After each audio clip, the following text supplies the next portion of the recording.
I have been a trucker for 15 years. I've driven through rain, snow, and lonely roads in the middle of nowhere.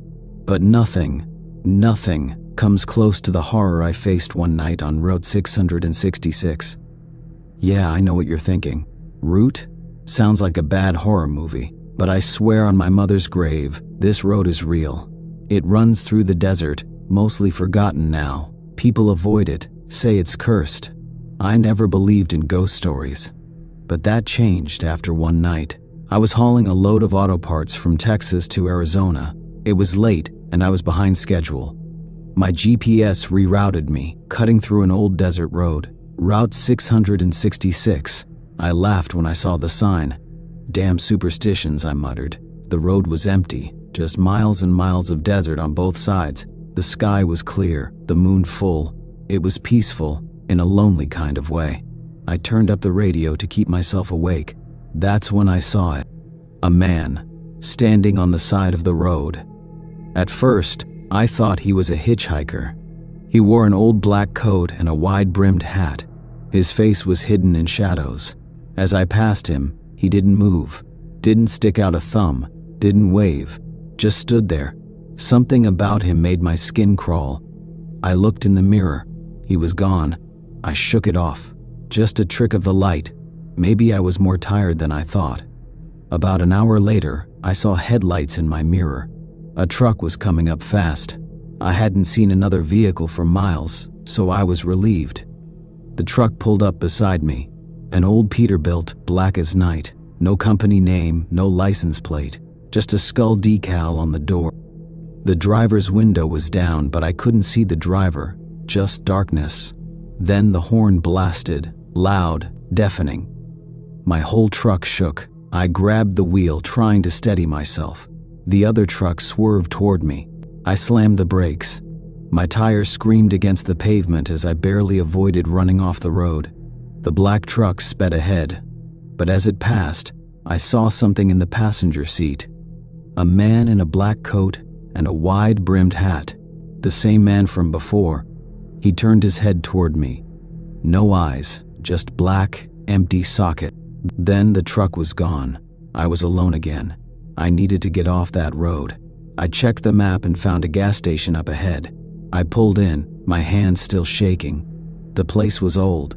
Faded signs, rusted pumps, but it was open. Inside, an old man stood behind the counter. He had deep wrinkles and eyes that looked haunted. "You okay, son?" he asked. I nodded. "Yeah, just weird road, huh?" The old man sighed. "You saw him, didn't you?" I froze. "Whoop, the man in black." My mouth went dry. "You know about him?" The old man nodded. "Been haunting this road for decades. Truckers see him, and bad things happen. Accidents, disappearances. You're lucky you made it here." A shiver ran down my spine. I grabbed a coffee and a pack of smokes, trying to shake the feeling. "Any advice?" He looked me dead in the eye. "Don't stop. Whatever you do, don't stop. And if you hear tapping on your window, don't look." I laughed nervously. "Tapping?" He didn't laugh. "Just drive, son." I left in a hurry. I got back on the road, gripping the wheel tight. My headlights cut through the darkness, but the desert felt wrong, like something was watching me. Then I heard it. Tap, tap, tap, soft, like fingernails against glass. I swallowed hard. It was coming from the passenger side window. The old man's words echoed in my head. "Don't look. Tap, tap, tap." I kept my eyes on the road. My hands were sweating. Then the whispering started, a low, raspy voice. "Look at..." My breathing grew fast. My heart pounded. I didn't look. The voice laughed. It was the most horrible sound I had ever heard. Then, bang! Something hit the side of my truck. Hard. I lost control for a second, the wheels skidding. I fought to keep the truck steady. When I looked in the mirror, I wished I hadn't. A figure was clinging to the side of my truck. Black coat, wide-brimmed hat, no eyes. I slammed the gas. The truck roared forward, but he held on. His mouth opened, impossibly wide. I heard a sound, like metal scraping against metal. Then, as suddenly as he appeared, he was gone. I didn't stop, not until I saw the bright lights of Phoenix ahead. I pulled into a truck stop, shaking all over. My hands were ice cold. I checked my truck. Long, deep scratches ran along the passenger side. I never took Route 666 again. Some nights when I'm parked alone on a quiet road, I still hear it. Tap, tap, tap, and I pray I never see the man in black again. I wish I could say that was the last time I encountered him, that I left Route 666 behind and never had to think about that night again. But the truth is, he never really left me. Even after I avoided that cursed highway, strange things kept happening. It started with little things. My truck radio would cut to static in the middle of a song. My GPS would glitch, rerouting me to roads I didn't recognize. Sometimes, in my mirrors, I'd catch a glimpse of something, just for a second, a shadow, a figure. But when I turned to look, nothing was there. I told myself it was paranoia. That night had shaken me up, sure, but it was just my mind playing tricks on me. At least that's what I thought, until the night I saw him again. It was about 6 months later. I was driving through Nevada, heading toward California. I had a long haul that night, just desert and darkness for miles.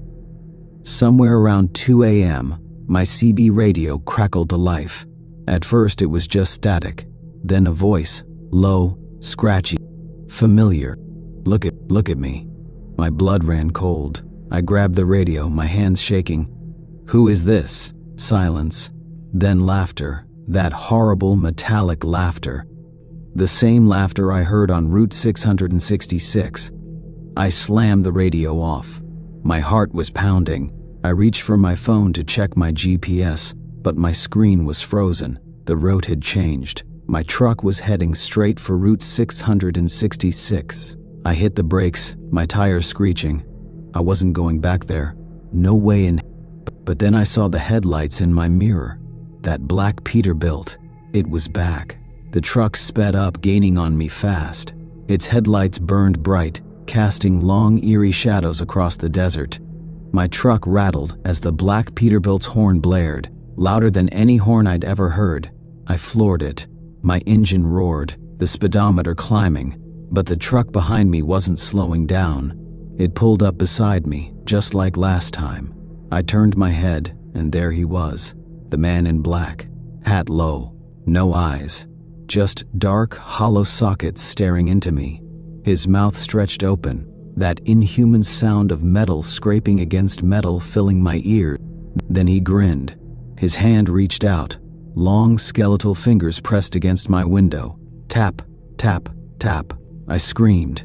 I swerved the truck, nearly tipping over. The black Peterbilt roared past me, its taillights glowing red in the dark. Then, just like that, it was gone, vanished. I pulled over at the next truck stop, my hands still shaking. I needed answers. I grabbed my phone and started searching. That's when I found it. A story from 1957. A trucker named Samuel Grady. He drove Route 666. His truck was found wrecked in the desert, burned to nothing but twisted metal. Witnesses said they saw another truck that night, a black Peterbilt, no plates, no driver. Samuel had told people about a man in a black coat, a man with no eyes. I scrolled through more stories, more truckers, more deaths. They all saw him before they died.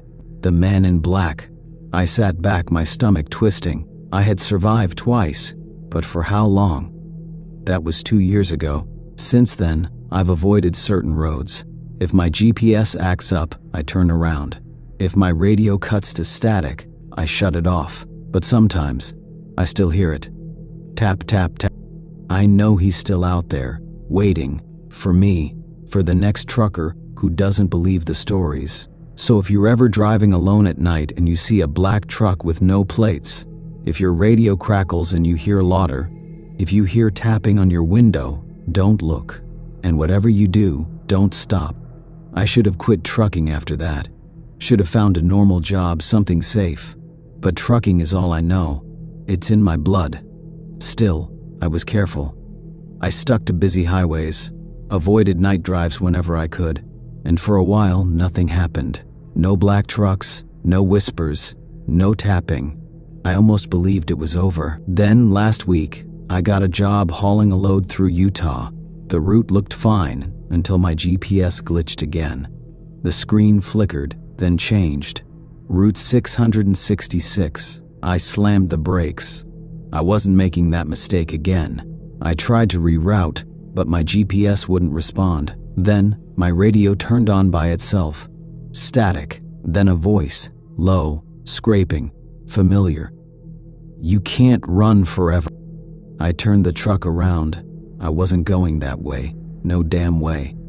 Then I saw them, in my mirrors, headlights, a black truck, speeding toward me. The horn blasted. The sound rattled my bones. I floored the gas, but my truck didn't move. The engine died, lights out, everything dead. I reached for the door, but before I could move, bang, something slammed into my truck. The black Peterbilt. I gasped for breath. My windows rattled. My whole truck rocked as the other vehicle pushed against it. Then, the laughter. That horrible metallic laughter. And then the tapping. Tap, tap, tap. Right outside my window. I didn't want to look. I knew what I'd see, but something made me do it. Slowly I turned my head, and there he was, the man in black. His hat tilted forward, his hollow sockets locked onto mine. His mouth stretched wide into a grin. Then he spoke. "Time's up." The last thing I remember is my truck tipping, metal screeching, the world flipping upside down, then darkness. They found my truck the next morning, wrecked in the desert, burned to nothing but twisted metal. No sign of me, just my radio playing nothing but static. And deep in the metal of the driver's door, 3 long, deep scratches. Some say I disappeared that night. Others say I'm still out there, somewhere between the living and the dead, just another lost soul claimed by Route 666. But if you're ever driving down a lonely road and see headlights in your mirror, if you hear a tap on your window late at night, you might want to keep driving, because once he marks you, he never lets go. I have been driving trucks for more than 15 years. I have seen all kinds of things on the road, drunk drivers, wild animals, strange lights in the sky, but nothing compares to what happened one night on a lonely highway in West Texas. It was late September, and I had a long haul from Dallas to Phoenix. My rig was heavy with cargo, steel beams for a construction site. I had driven the route before, but this time felt different. The air was thick, heavy, like a storm was coming. The moon was big and bright, but the road ahead looked darker than usual. I had been driving for nearly 7 hours and needed to stop soon. There weren't many truck stops on this stretch of highway, so I kept pushing forward. My CB radio crackled, but no one was talking. That was odd. Usually, other truckers were chatting, warning about speed traps or bad weather. Then, out of nowhere, I saw a figure standing on the side of the road. A hitchhiker, maybe. He wore a long coat and a wide-brimmed hat. His face was hidden in shadow. I slowed down just a little, but something in my gut told me not to stop. As I passed, he lifted his hand. Not a wave, more like he was reaching for me. I checked my side mirror. He was gone. My heart pounded. I knew I had seen him. There was no way he could have disappeared so fast. I shook my head, telling myself I was just tired. But then my radio crackled again. This time a voice came through. "You should have stopped." I grabbed the radio. "Who is this?" Silence. Then static. I turned the radio off. I didn't want to hear any more weird messages. I focused on the road, gripping the wheel so hard my knuckles turned white. 30 minutes later, my headlights flickered. Then my engine sputtered. No, not now," I muttered, checking my gauges. Everything looked fine. I pressed on the gas, and the truck roared back to life. But then I saw something in my mirror, the hitchhiker. He was sitting in my trailer, not standing, sitting. His head was bowed, his hat still covering his face. I slammed the brakes. The truck shuddered to a stop. My heart raced as I jumped out of the cab with my flashlight. I ran to the back, expecting to see him still sitting there. Nothing. The trailer was empty. I swung the flashlight around, my breath coming fast. Maybe I was imagining things. Maybe I needed sleep. But then I heard it, a whisper. "You should have stopped." The sound came from inside the trailer. I climbed up, shining my light around. There were only steel beams, nothing else. But the whispering continued, getting louder. Then the doors slammed shut. I spun around, banging on them. "Hey, let me out." The whispering turned into laughter, deep, guttural, inhuman. My flashlight flickered, and suddenly the air turned freezing cold. And then, silence. The doors creaked open by themselves. I jumped down and ran to my cab, locking the doors behind me. My hands shook as I turned the key, praying the truck would start. It did. I floored it, speeding away as fast as I could. I didn't stop until I reached a well-lit truck stop nearly an hour later. I parked near other truckers and sat in my cab, breathing heavily. I checked my trailer again. Nothing. No footprints, no signs of anyone ever being inside. I told a few drivers about what happened, expecting them to laugh at me, but one old-timer just nodded. "You saw him," he said. "Saw who?" I asked. "The man in the hat. He haunts this highway. He looks for lonely drivers at night.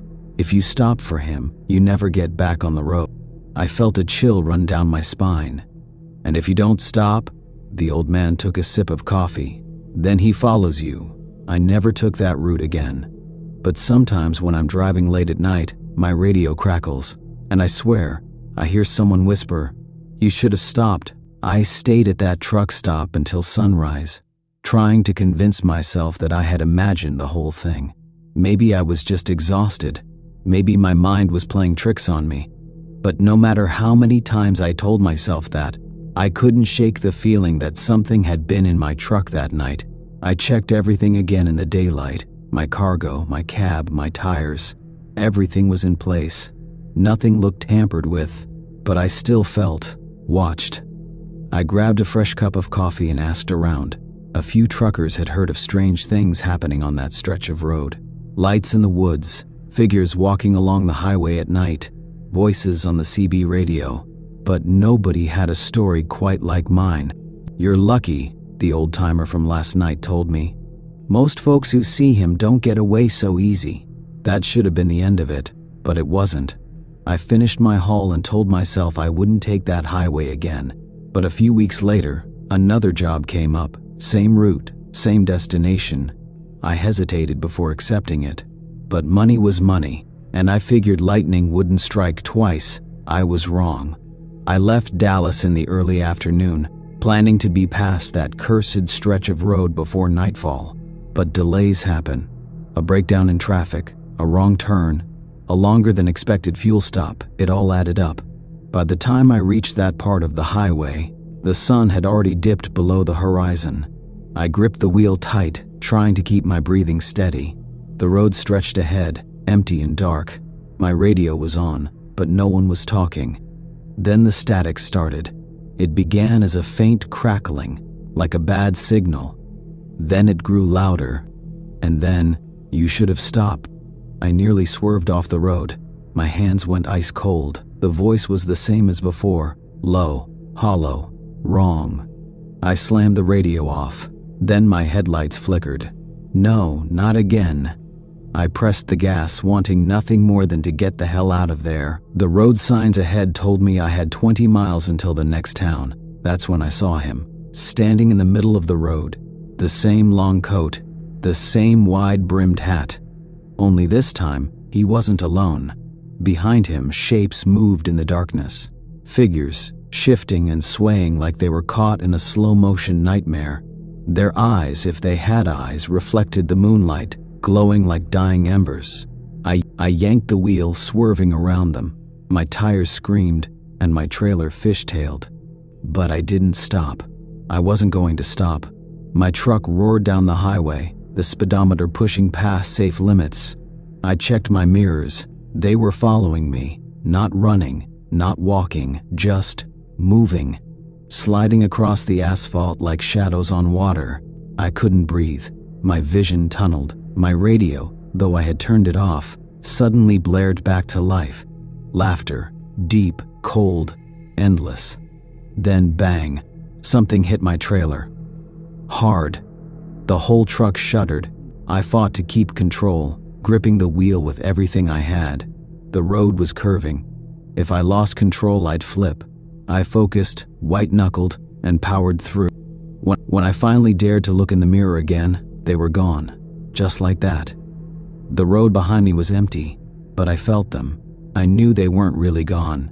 I didn't stop until I reached a well-lit gas station on the outskirts of the next town. I stumbled out of my cab, legs shaking. An old man working the counter saw my face and nodded like he'd seen it before. "You saw him, didn't you?" he asked. I didn't answer. He slid me a cup of coffee. "They say he waits for the ones who don't stop. If you see him once, you're marked. If you see him I stared at him. "What happens if I see him twice?" The old man sighed. "Then you better pray you don't see him a third time." I left that gas station and drove the rest of the way without stopping. I kept the radio off. I didn't look in my mirrors. I didn't even breathe easy until I saw the lights of Phoenix in the distance. I finished that haul, but I haven't driven that highway since, because I know the truth now. The man in the hat isn't looking for hitchhikers. He's looking for drivers. And if he finds you 3 times, you don't get away. I tried to move on after that second encounter. I avoided that highway, took different routes, even turned down jobs that would take me too close to that cursed stretch of road. But deep down, I knew it wasn't over. Some nights, parked at truck stops or sleeping in my cab, I'd wake up with the radio crackling. Always the same static, the same faint whisper in the background. "You should have stopped." The first few times I convinced myself it was just a bad signal, interference from another trucker's CB, but then my radio started turning on by itself, even when I unplugged it.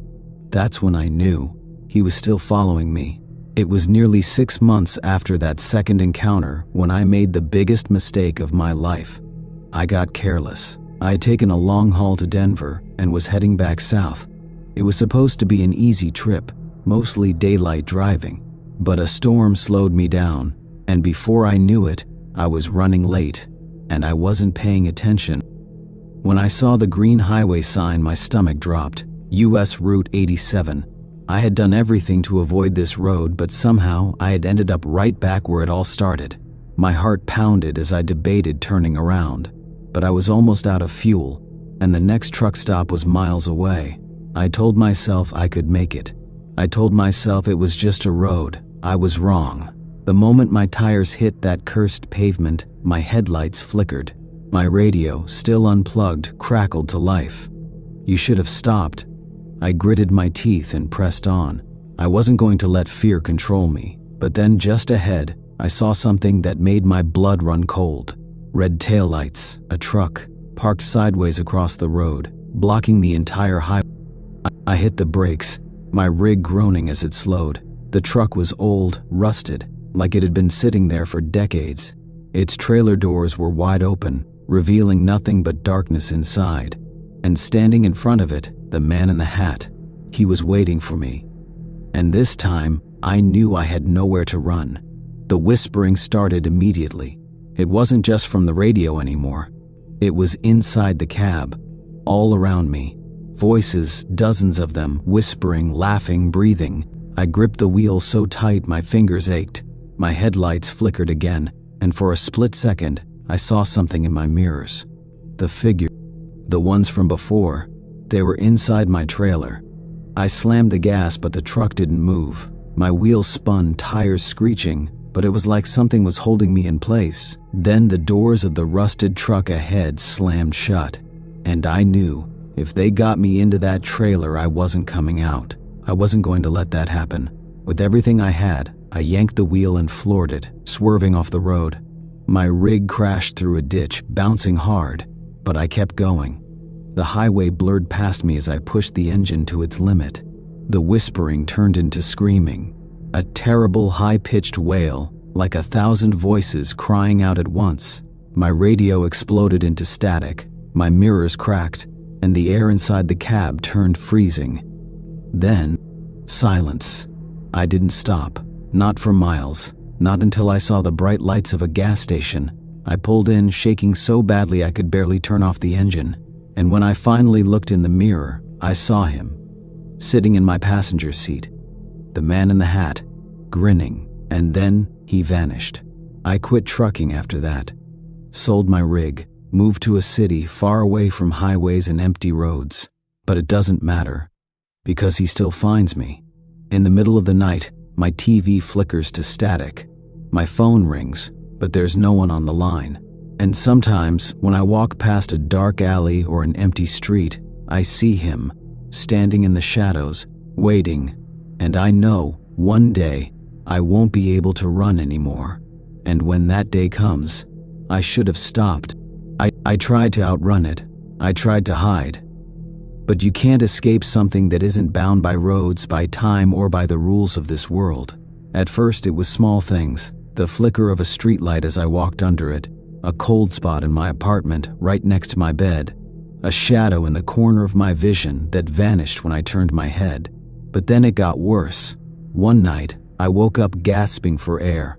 My room was ice cold. My breath came out in white puffs, like I was standing outside in the dead of winter. And then the whispering, "You should have stopped." I shot up, heart hammering, eyes scanning the darkness. My TV flickered to static.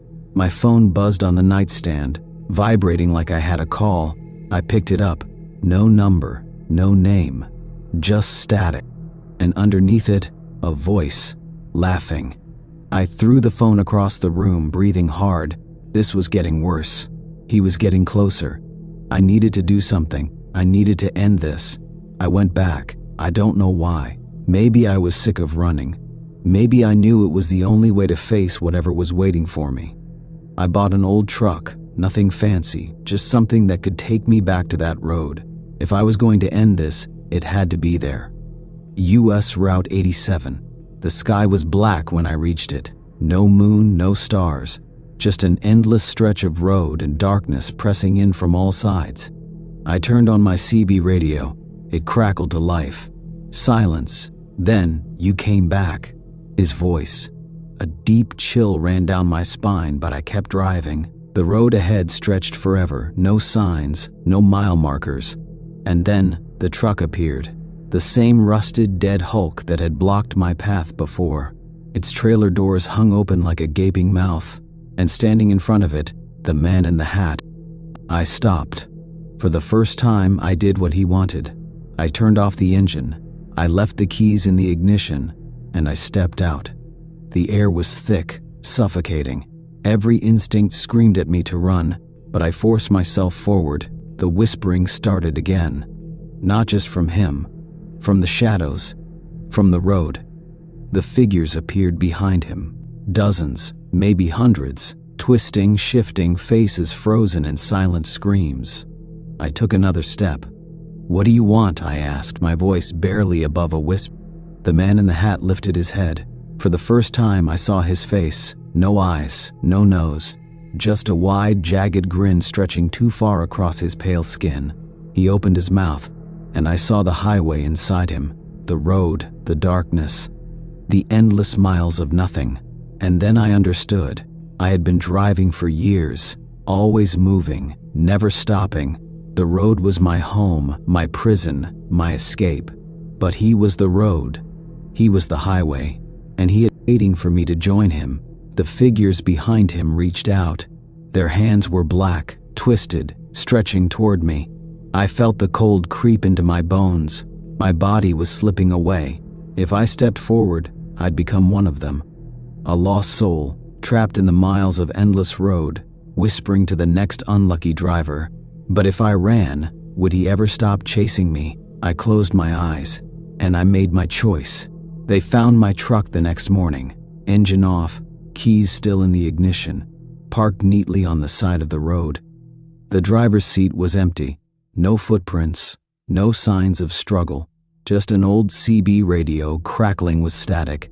And if you listen closely, if you're ever driving down US Route 87 late at night, when the road stretches long and empty, you might hear a whisper, a warning, a voice from the road itself. You should have stopped. It was a typical night on the road. the kind of night every trucker knows all too well. The tires of my rig hummed against the blacktop, the rhythmic sound mixing with the occasional rattle from the cargo in the back. The clock on my dashboard blinked 2:43 a.m., and I was heading down the same stretch of highway I had driven 100 times before. Highway 47, the one no one talked about, the one that cuts through the thick forests where the trees stretch so tall and dense you can barely see the stars above. It wasn't the most popular route for truckers, but I took it often. It was shorter, and I needed to make good time on this delivery. As I drove, my headlights sliced through the darkness, casting long shadows on the sides of the road. The trees seemed to loom even closer than usual, their twisted branches reaching out like skeletal arms, as though trying to grab the truck. I shook my head, brushing off the unease that crawled up my spine. It was just the isolation, I told myself. There on a long haul, your mind starts to play tricks on you. But then something odd caught my attention, a flicker of light in the distance. At first, I thought it was just my tired eyes playing tricks, but no, the light was real. A dim glow, flickering like a lantern, appeared on the side of the road. I slowed my truck, squinting into the dark. There, at the edge of the trees, stood a figure. A man. His clothes were ragged and his face was hidden in the shadows. He waved his arms, signaling me to stop. I hesitated. It wasn't uncommon for people to get stranded out here, but something about the way this man stood, motionless, almost too still, made my gut twist.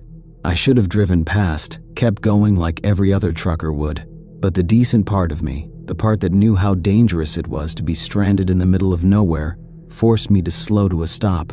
I cracked the window just enough to speak. "You need help?"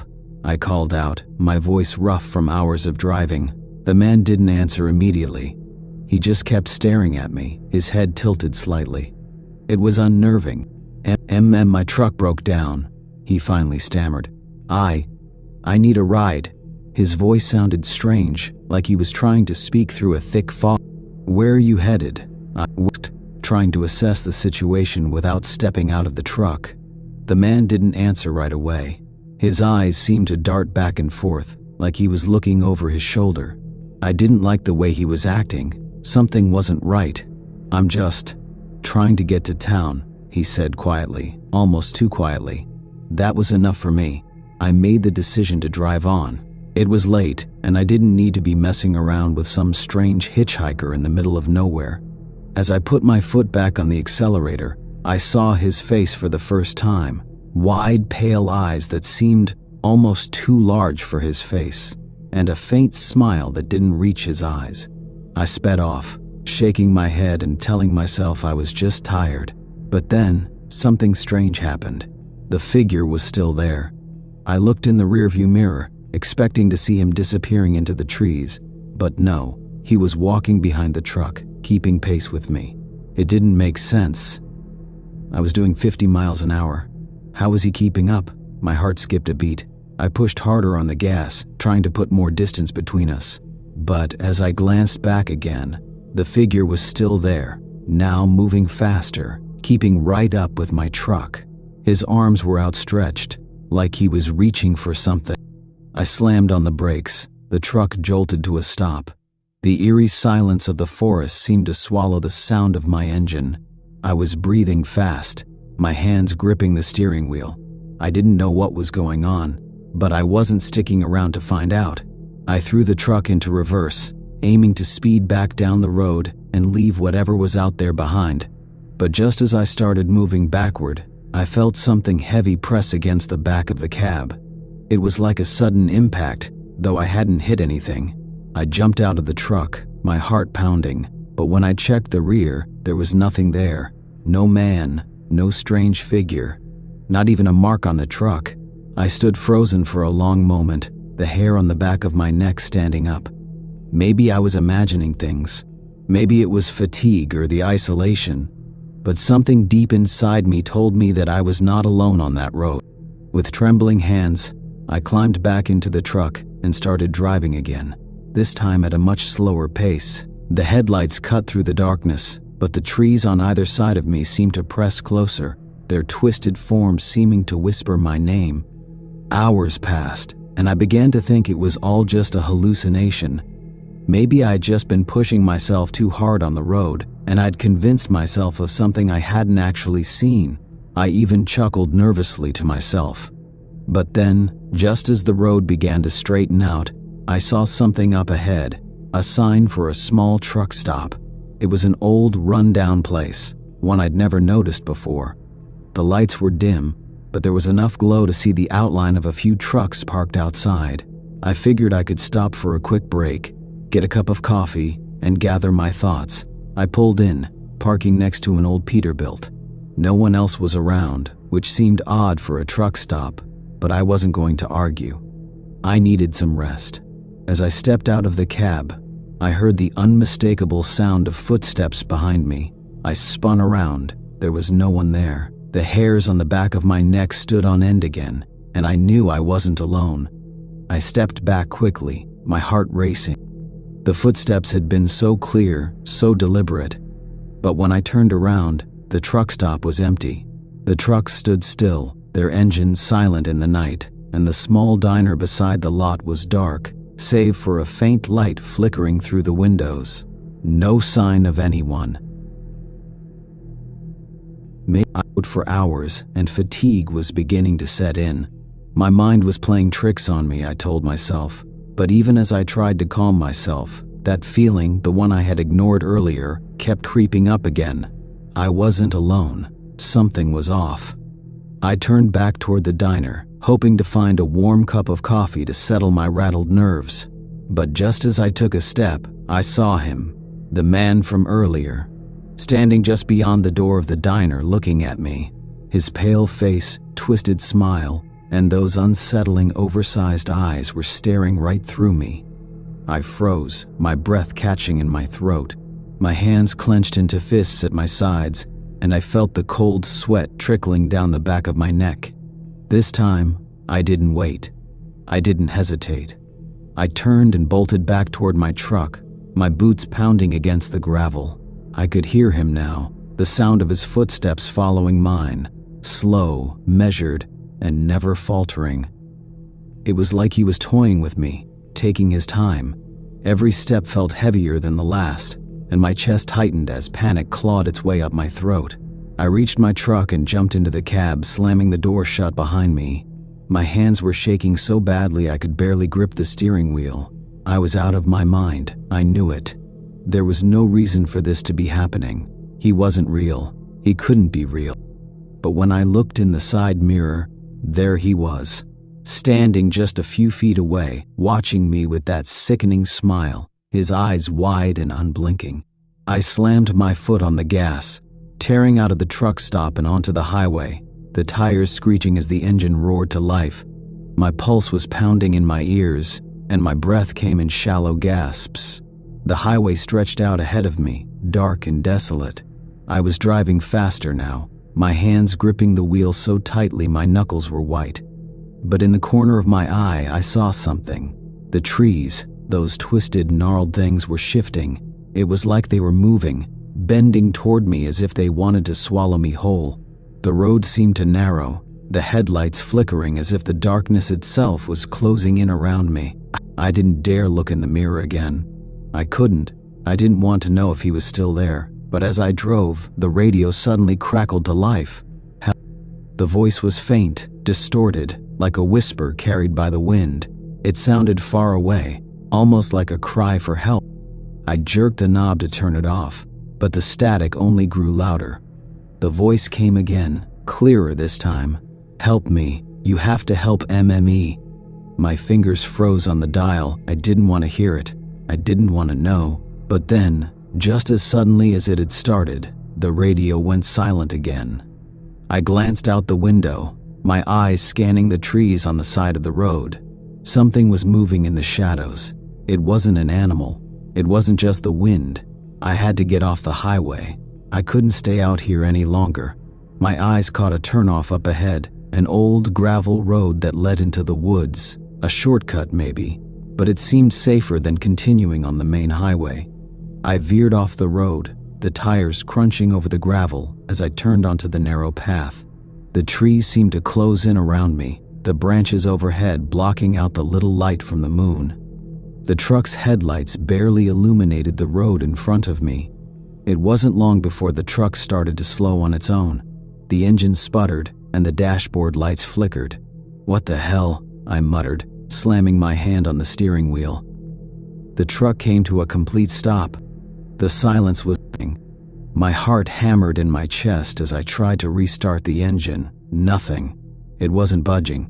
I cursed under my breath and opened the door, stepping out into the cold night air. The forest around me felt alive, the trees swaying as if something was moving within them. That's when I heard it. A low, rumbling growl. It came from deeper in the woods, but I could feel it vibrating in my chest. It was too close. I scanned the darkness, my breath coming in ragged gasps.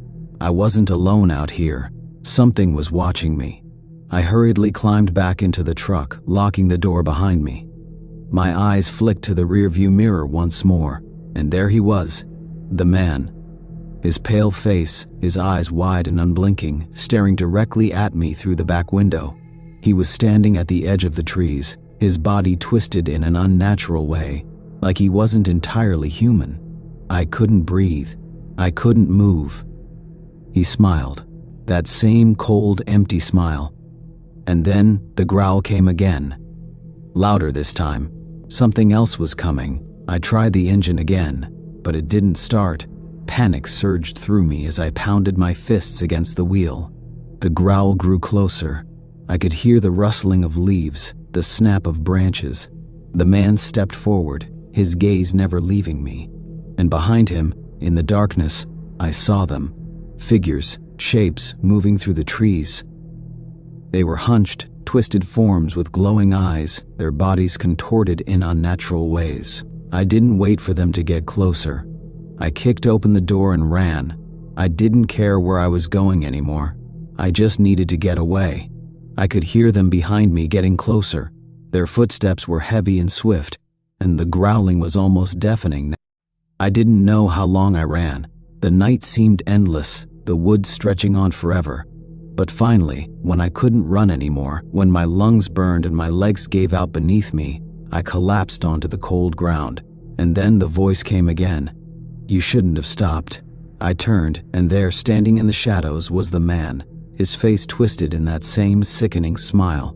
I don't understand," I gasped, trying to crawl away, but my body wouldn't move. "They're all here," he said, his voice cold and dead.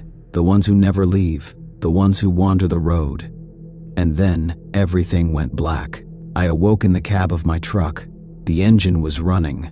The sun was rising, casting a dull gray light over the forest that surrounded me. My heart was still racing, my hands shaking as I reached for the door handle. I stepped outside, blinking in the soft daylight. The air smelled damp, like morning fog, and for a moment, I wondered if the events of the night before had just been a terrible dream. Maybe I had fallen asleep in the truck, lost in a fevered state of exhaustion. But then I saw it. The truck stop. The one I had passed hours earlier. The one where I had seen the man.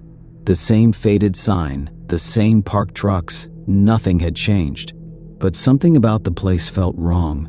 The air was still heavy, like something was waiting.